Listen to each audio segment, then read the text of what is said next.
GED က grammar ပိုင်မှအဆင်ပြေတာလားဆိုတော့ GED မှာလေအဓိက grammar ကအဓိကမဟုတ်ဘူး GED မှာ grammar ပါတော့ပါတယ်ဒါပေမဲ့ကျွန်တော်တို့အစိတ်ပိုင်းအနည်းငယ်လောက်ပဲပေါ့နော်ဒီကျွန်တော် language app မှာဆိုလို့ရှိရင်တော့ကျွန်တော်ဒီ grammar မေးတဲ့အပိုင်းလေးတွေနည်းနည်းပါတယ်ပြီးတော့ကျွန်တော်ဒီ writing မှာဆိုလို့ရှိရင်တော့ကိုယ်အနေနဲ့ဒီ grammar တိမှနည်းနည်းရေးလို့အဆင်ပြေတဲ့ဟာလေးရှိတယ်ဗျာဆိုတော့တအားရေးတင်မှာဒီအဆင့်မြင့် grammar လေးလေ့လာဖို့မလိုဘူးဗျာသူ့ရဲ့တီထိုက်တဲ့ grammar rule လေးတွေတီးလို့ရှိရင်တော့ကျွန်တော်ဖြေလို့ရတယ်ပေါ့နော်အဓိက GED မှာကကျွန်တော်တို့ reading ကိုအဓိကအခြေခံမိတာဖြစ်တယ်ကျွန်တော်ဒီ science social ပြီးတော့ language app မှာကျွန်တော်အများစုကကျွန်တော် reading ပါတယ်ဗျာကျွန်တော်ဒီ language app မှာဆိုလို့ရှိရင်ကျွန်တော်ခုနပြောတဲ့ဒီ grammar ရယ် writing ရယ်ပြီးလို့ရှိရင်ကျန်တဲ့ဟာတွေကျွန်တော်ဒီစာဖတ်တဲ့ဟာလေးဗျာဒီဝတ္ထုတွေဖတ်ရတယ်ဒီကျွန်တော်ဒီမိတ်ခွန်းတွေဖတ်ရတာရှိတယ်ဆိုတော့စာပိုက်ရယ်ကျွန်တော်နည်းနည်းရှိရရရှိလို့တူတာတွေလည်းရှိတယ်ဗျာဆိုတော့ကိုယ်အနေနဲ့ကိုကဒီအင်္ဂလိပ်စာကိုအဓိကသိအောင်ဘယ်လောက်ထိမြန်ဖတ်နိုင်လဲကိုအနေနဲ့ဒီတင်တန်းတွေပါတက်ပြီးဘယ်လောက်ထိလေးလာထားပြီဗျာသူ့စီမှာတကယ်မေးလို့ရှိရင်ကိုမမြင်ဘူးတဲ့စာသားတွေဖြစ်တဲ့အတွက်ကိုအနေနဲ့အသစ်ဆန်ဖတ်မဲ့စာတွေဆိုလို့ရှိရင်ကိုဘယ်လောက်ထိနားလည်နိုင်စွမ်းရှိတယ်ပေါ့နော်ဥပမာကျွန်တော်ဒီက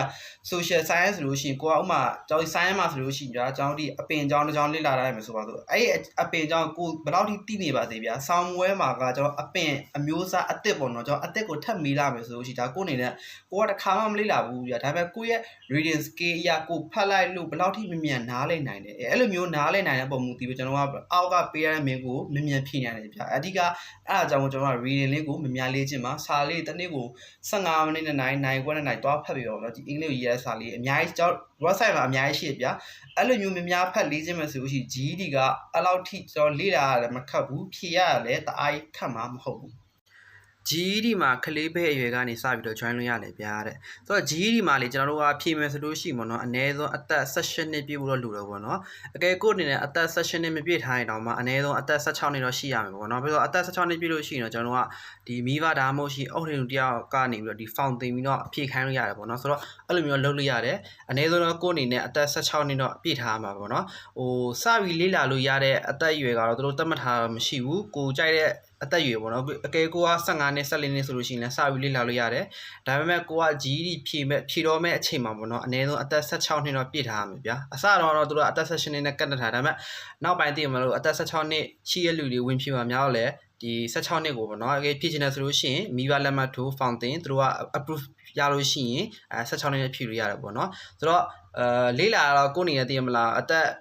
်အရွယ်မီလေးလာလို့ရတယ်အနည်းဆုံးတော့ကိုကဖြည့်မဲ့အချိန်မှာတော့အသက်16နှစ်ရှိဘူးလို့လို့ပေါ့နော်အဲ့ဒါတခုရှိတယ်ပြီးတော့သူတို့ကအဲ့စင်တာရလို့ရှိရင်ဖြည့်မဲ့နေရရလို့ရှိရင်သူတို့ကဒီမှတ်ပုံတင်ထားမလို့ရှိရင်ကျွန်တော်တို့ရဲ့ဒီ passport နဲ့ယူပြီးတော့တိုက်ဆက်တာဖြစ်တဲ့အတွက်အနည်းဆုံးကိုနေနဲ့အသက်16တော့ဖြည့်ဖို့လိုတယ်GED ကိုဘယ်နှလားတက်ရမှာလဲတဲ့အဲ့ဒါကလည်းကျွန်တော်အတိအကျသတ်မှတ်ထားတာမရှိဘူးဗျာကျွန်တော်အချက်နှစ်ချက်ပုံမူတည်တယ်အဓိကလေကျွန်တော်ပထမတစ်ခုကကျွန်တော်တင်တန်းပေါ့နော်ကိုသတ်မှတ်တင်တန်းကကျွန်တော်တို့အချိန်ဘယ်လောက်ထိသတ်မှတ်ထားလဲပေါ့နော်တင်တန်းအများစုကတော့ကျွန်တော်တို့6လတင်ပြီးတယ်ဗျာ6လတင်ပြီးတော့ကိုနေတယ်ကိုကအစနစ်ဖြည့်ဆိုတာနဲ့တန်းဖြည့်လို့ရတယ်ဗျာတချို့တင်တန်းတွေကတော့ကျွန်တော်9လ8လတင်ပြီးတာရှိတယ်တချို့တင်တန်းတွေကလည်းကျွန်တော်ဒီ3လ4လအတွင်းတင်ပြီးတဲ့တင်တန်းတွေလည်းရှိတယ်ဗျာဒါကတော့အဓိကကိုသတ်မှတ်တင်တန်းပေါ်မူတည်တယ်ဗျာဒုတိယချက်ကဒါကိုရဲ့အရေးချင်းပေါ့နော်ကိုရဲ့အရေးချင်းဆိုတာကကိုအနေနဲ့မြန်မာပြည်မှာကိုကျောင်းဘဏ္ဍာတန်းထိတက်ခဲ့တာလဲပေါ့နော်GED မှာကျွန်တော်တင်တဲ့စာတွေအများစုကကျွန်တော်ဒီမြန်မာပြည်မှာကျွန်တော်စနစ်ဟောင်းပေါ့နော်စနစ်ဟောင်း6တန်း10တန်းနဲ့တူတာလေးရှိရပေါ့နော်ဆိုတော့ကိုအနေနဲ့အဲ့လိုမြန်မာပြည်မှာစနစ်ဟောင်း6တန်း10တန်းဒီစနစ်သစ်ဆိုလို့ရှိရင်ကျွန်တော်တို့ဒီ17တန်းကျွန်တော်တင်ပူးထားမယ်ဆိုလို့ရှိရင် GED ကလောက်ရတာပို့ပြီးတော့မြန်တယ်ဗျာအဲ့လိုမျိုးကြီးကျွန်တော်တင်ထားမယ်ဆိုလို့ရှိရင်တော့ပို့ပြီးတော့အဆင်ပြေတယ်အကယ်နောက်တစ်ခုကကျွန်တော်တို့ကဒီ English စာပေါ့နော် English reading ဆိုတာကကျွန်တော်ဒီ GED မှာစာမများဖတ်ရတယ်ဗျာကိုအနေနဲ့ဒီ English reading ကောင်းထားမယ်ဆိုလို့ရှိရင်တော့ GED မှာလည်းလောက်ရတာပိုမြန်တယ်အကယ်ကိုနေကျွန်တော်ခုနပြောတဲ့အချက်လေးတွေကိုင်းညီရပါတယ်ဆိုလို့ရှိရင် GED ကိုကျွန်တော်3-4လအတွင်းနဲ့ကျွန်တော်တင်လို့ပြီးကောင်းပြီးနိုင်တယ်ဗျာဒါပေမဲ့ကျွန်တော်တို့အဲ့လိုမျိုးသိမှာဟိုဗါတယ် GED ကို6လအတွင်းပြအောင်တင်လို့ရတယ်လို့ဗါတော့အဲ့ဒါကတော့ကျွန်တော်တို့သိမလားတိကျကြီးပြောလို့မရဘူးကျွန်တော်ကိုယ်တိုင်လည်းတင်တန်းဆရာဗျာကျွန်တော်လက်ရှိကျွန်တော်တင်ပေးနေတဲ့ကလေးတွေမှာလည်းတင်မှုရတဲ့ကလေးတွေထဲမှာကျွန်တော်သိမှာတင်မှုတဲ့ကလေးတွေထဲမှာလည်း6လနဲ့အပြက်ဟိုတင်လို့ရတဲ့ကလေးတွေရှိသလို6လထပ်ပို့ပြီးတော့အချိန်ယူရတဲ့ကလေးတွေရှိတယ်ဗျာတချို့ကလေးတွေကကျွန်တော်တို့ခုနကျွန်တော်ပြောတော့ background ကောင်းတယ်ဗျာဒီ education background ကောင်းတယ်အင်္ဂလိပ်စာလည်းကောင်းတယ်ဆိုလို့ရှိရင်3လအတွင်းကျွန်တော်တို့တင်ပြီးတော့ဖြည့်ပြီးအောင်အားလူတွေရှိတယ်တို့တချို့ကလေးတွေကလည်းအသက်လည်းငယ်တယ်ကိုအနေနဲ့ဒီအင်္ဂလိပ်စာလည်းတအားကြီးအဆင်မပြေဘူးဆိုလို့ရှိရင်တော့ကျွန်တော်9လ10လအထိအချိန်ယူရတဲ့ကလေးတွေရှိရပေါ့နော်ဆိုတော့GED ကိုဘယ်နှလားလဲတင်မလဲဆိုတော့ကျွန်တော်ခုနကပြောနှစ်ချက်ပေါ့နော်ကိုတင်တဲ့တင်တန်းကဘယ်လိုသတ်မှတ်ထားလဲနောက်တစ်ချက်ကကိုယ့်ရဲ့အရေးချင်းကဘယ်လောက်ရှိကြလဲအဲ့ဒီနှစ်ချက်ပုံမှာတေချာလေးဆွေးနွေးပြီးမှဒါကိုယ့်ရဲ့ အချိန်ဘယ်လောက်ယူသင့်လဲဆိုတော့ဘယ်လိုပြောမလဲတတ်မှတ်လို့ရတယ်ဗျာဒီတိုင်းဒီမှာ6လအတွင်းပြက်အောင်တင်မယ်တို့ကျွန်တော်ရှင်းပြောချင်တင်တန်းတွေကတော့သူတို့သိတယ်မလားကျွန်တော်တို့ဒီ9လအပြက်တင်ပေးမယ်6လအပြက်တင်ပေးမယ်အဲ့လိုမျိုးဘယ်လောက်ထိပဲပြောနေပါသေးပေါ့နော်ကိုကစာမလိုက်နိုင်လို့ရှိရင်အဲ့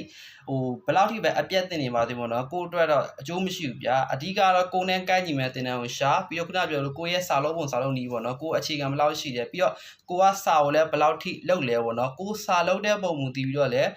မြန်ကောင်းလဲမြန်နိုင်တယ်ကြာကောင်းလဲကြာနိုင်တယ်ဗျာကိုစာလုံးနီးမှားနေလို့ရှိရင်တော့တိမှတချို့ဆိုကြောတစ်နှစ်နီးပါကြာတဲ့လူတွေကျွန်တော်တွေ့ဘူးတာပေါ့နော်ဒါတော့စာလုံးနီးမှားနေလို့ပေါ့နော်အချိန်တအားယူရမှာကဲကိုအနေနဲ့ကိုကစာကိုတေချာလေးလုပ်မယ်ပုံမှန်လုပ်မယ်ကိုတင်တန်းတက်ရဆိုလို့ရှိရင်တင်တန်းကပေးတဲ့စာတွေကိုတေချာလေးလေ့လာမယ်ဆိုလို့ရှိတာကြီးဒီကတော့ကျွန်တော်6လအတွင်းကျွန်တော်ပြက်အောင်တင်လို့ရတယ်ဗျာတင်ပြီးလို့ရှိရင်တစ်ခါတည်းဖြည့်လို့ရတာပေါ့နော်အဲ့ဒါလေးတော့အဓိကရှိတယ်အဓိကတော့ခုနကျွန်တော်ပြောလို့ပေါ့နော်